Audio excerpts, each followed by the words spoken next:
Well, we're in Mocksville, North Carolina at the TA. We were doing the reset. It looks like we've been here for, I don't know, reset's only 34 hours, but I've been here for almost 45, 46 hours. I thought they forgot about us, and then I was thinking maybe because I didn't care for the other dispatcher that they ran me out of South Carolina, so maybe they were punishing me. Comes to find out, they just couldn't find me something. Yeah, it happens. That's the business. So we're doing the pre-trip now, getting ready to roll out of here.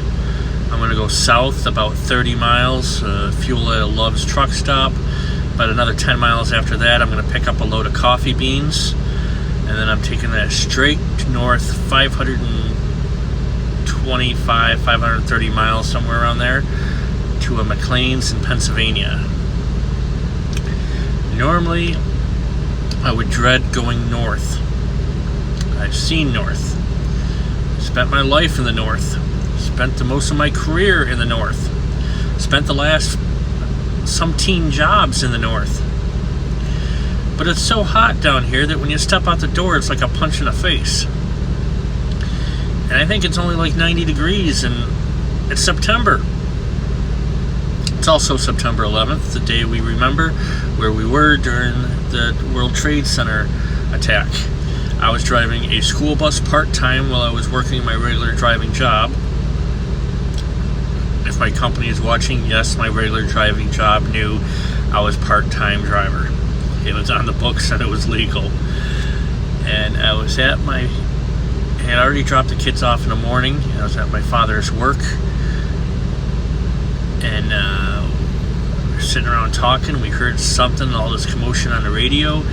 And he was a maintenance man of a medical facility, so we went into it was an OBGYN doctor's office. There was nobody in there in that time. They had just opened up the door. They have two great big screen TVs in the waiting room, and we went in and we had watched that the plane had hit the tower. And at that time, everybody thought it was a mistake. And as we're watching it live, we see the other plane come in, and the whole room went quiet. All the nurses, the doctors, the maintenance, me and a couple other people that were there just went completely quiet. And that's when we realized it was an attack. And we're watching the news, and back then there wasn't really too many cell phones like there are now. So, well, there were cell phones, but our service wasn't what it is right now. Let's put it that way. So my signal, I wasn't getting a signal on my cell phone. All the phone lines were jammed. So I ended up calling work on the phone in the office. And they're like, oh my God, thank God you called. We're trying to get as many drivers as we can in here. The country is under attack. We're sending the kids home. And they're not sure if they want to send kids home on buses because they don't know if the buses are being attacked. And that's when I said to him, so you don't know if the buses are being attacked, but you want me to come in and drive the bus? He goes, well, the buses haven't been tampered with because they're in the lot. Well, the building wasn't tampered with. It was hit. So how do they know the buses weren't going to get hit? So I came in anyway, and I took the run I was on, plus I did a couple other runs, and a lot of people didn't show up, and there weren't really many kids on the bus anyway. All their parents left work and came and got them. So today is September 11th, 2019, the anniversary, and I look at the phone this morning and I saw it was 11th, and I'm like, oh crap, I think it's September. Because out here on the road, we really don't have a whole lot of sense of time and date.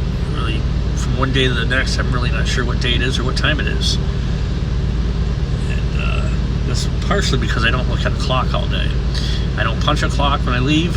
I don't punch a clock when I come in. I don't punch a clock for lunch. So really don't have any sense of time. And I don't look forward to the weekend because my time is when I get back to at the end of the week when my 70 hours is up. So I'm just at a truck stop looking at some trucks going by. So Mark's in using the bathroom and washing up. We just went in and had lunch and discussed September 11th very briefly. And, I'm not home. I'm sure there's things going on all over the country. I saw a couple things on Facebook about it. And I saw this thing that's in Pennsylvania. It's called the Tower of Voices, and we travel all over the country, so at some point I'll have to get down there to check it out. It's where one of the planes crashed, and this giant wind chime that they made in honor of them called the Tower of Voices in Pennsylvania, lower part of Pennsylvania, off from the major cities down by the state line. So if I'm ever in that area, I'll have to check it out. It looks pretty cool. They made a memorial out of it. And other than that, for right now, Mark's going to come back. We're going to pre-trip the truck. We're going to head down to the truck stop. Then we're going to head a little farther south to Concord, North Carolina. We're right now in Mocksville, South Carolina. Just a second, I'll get it. Alright, for people who follow us, we're going to Concord to pick up our load of coffee beans, and then we're going to Jessup, Pennsylvania to drop them off. And then God knows where we're going from there, because our 70-hour clock is done and over with, which means we have 70 hours of on-duty not driving and driving time combined.